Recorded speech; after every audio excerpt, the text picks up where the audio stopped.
Hi and welcome to my first video Photoshop tutorial. I'm Adam's son and I will be showing you more or less how I did this photo that you can see on the screen right now.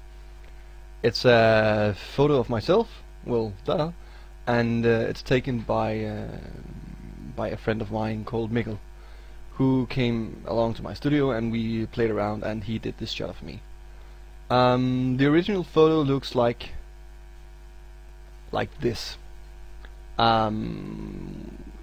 It's actually a JPEG with a picture style on it, which has enhanced the contrast a bit, but that's about it.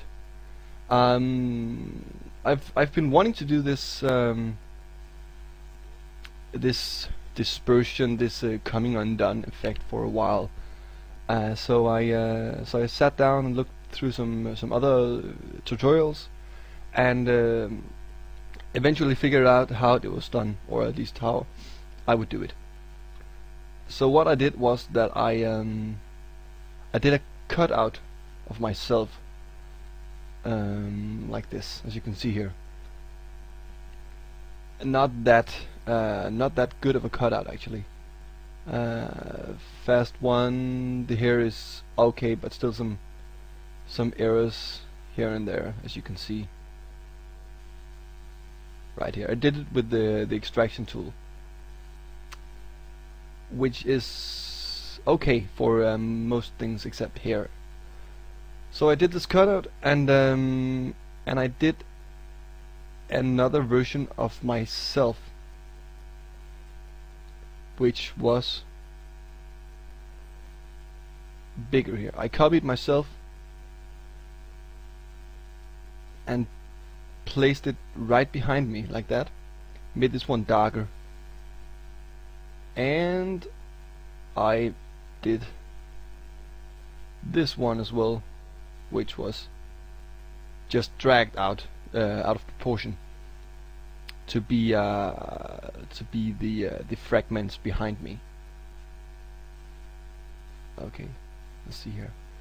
So what I did was let's go to this layer. And I added a layer mask and filtered with black so that the effect was not shown. And then I took, as you can see here, a brush, white brush, with the maximum flow and opacity, and just painted, not painted, but tapped the effect back, like this.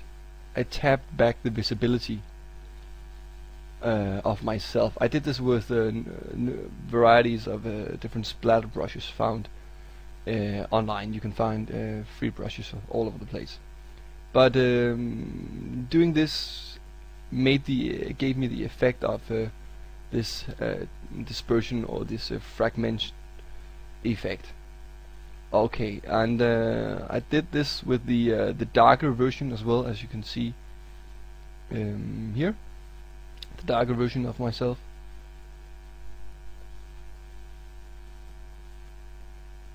To give it a bit more depth in the final image. And this was myself. I did the opposite with the cutout version. As you can see here, this is the regular version, and I added a layer mask, and instead of a white brush, I did it with a black brush and painted the effects away or off me. And I tried to find some similar brushes and similar cut-ins in the body to match the disappearing effects, as you can see up here around this area. But more basically, it's just a try and error. Try, if you can see, to make something look good actually. Okay, this far is good. This is more or less the main effect. I added a white background. As you can see here, I did not add this place though, because there I just used the original image to gain the shadow. Reason why I cannot see the rest of the original image right now is because I had a white layer on top of it, except on that spot right there. I then added some vibrance, not that visible, some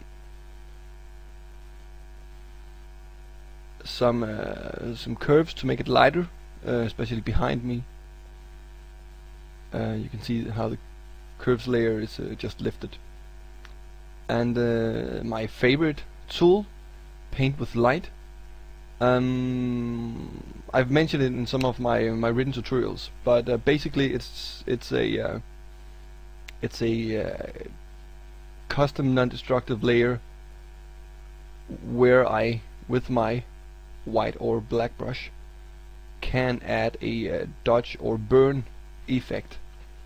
What I do is I create a regular empty layer, use the overlay blending mode, and then I paint highlights back. For instance, like this, I'm painting a highlight back. You can see what it actually does. I've used it on the skin areas mostly to brighten up some selected areas. It's also good to be used when working with glamour shots and stuff like that, to make the skin look more shiny. I actually added a lens flare here, right around this area. Sorry. Turn the opacity down to 15% instead of having it at max, as you can see here. I thought it, in my opinion, it ruined the image a bit. I've done some cross processing, which is giving this. I don't know. At the moment, it seems like it's very used in fashion and stuff like that. So I've grown fond of it as well. It's a regular curves layer, but instead of going adjusting it in the RGB channel, I adjust the channels separately, doing a small S curve on the red like this.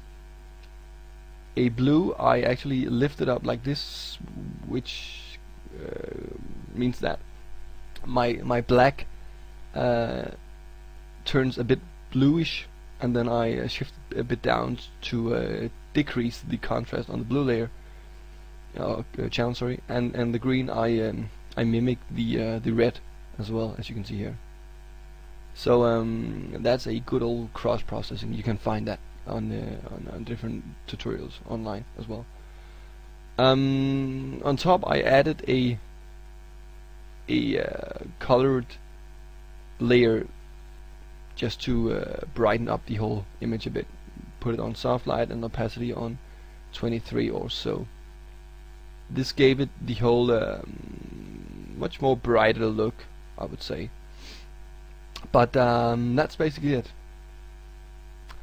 Thank you for listening to this video tutorial and watching as well. Feel free to come back to my blog and see if I've uploaded some new. I most certainly will.